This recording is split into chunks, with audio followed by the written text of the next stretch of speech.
সাংবাদিক বন্ধুগণ, আমরা কুমিল্লা জেলার কৃষক অ্যাসোসিয়েশনের পক্ষে বিশেষ করে লালমাই উপজেলা, সদর দক্ষিণ উপজেলা, লাকসাম উপজেলা, চৌদ্দগ্রাম উপজেলা এবং বড় উপজেলার নেতৃবৃন্দ এখানে উপস্থিত হয়েছি।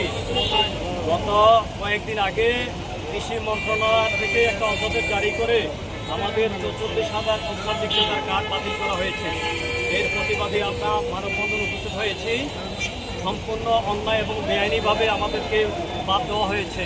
আমরা তার তীব্র প্রতিবাদ ও নিন্দা জানাচ্ছি। অনতিবিলম্বে আমাদের এই খুচরা কার্ড বাতিল প্রত্যাহার করতে হবে। আমরা 44,000 খুচরা বিক্রেতা এই পেশার সাথে জড়িত।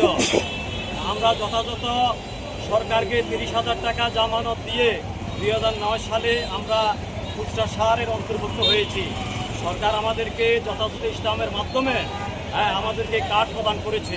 2025 সাল অধ্যাদেশ জারি করে আমাদেরকে 44,000 খুচরা সার বিক্রেতাদেরকে বাদ দেওয়া হয়েছে।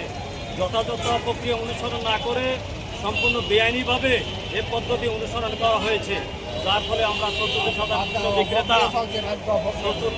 খুচরা বিক্রেতা সম্পূর্ণ বেকার হয়ে যাচ্ছি এবং আমাদের এই 44,000 খুচরা বিক্রেতা যারা রয়েছে তাদের পরিবারও সম্পূর্ণ বেকার হয়ে যাবে।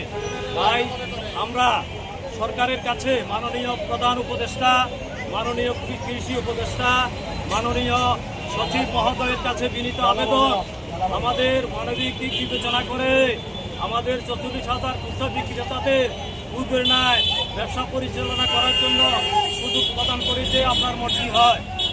সম্মানিত সাংবাদিক বন্ধুগণ, সার নিয়া সারা দেশে খুচরা বিক্রেতাদেরকে দায়ী করে 2-4টি কথা বলা হয়েছে।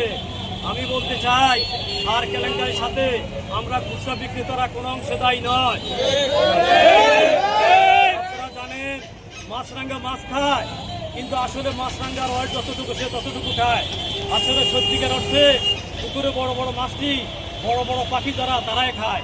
সম্পূর্ণ করা হয়েছে। আমরা এই সিদ্ধান্ত মানি না।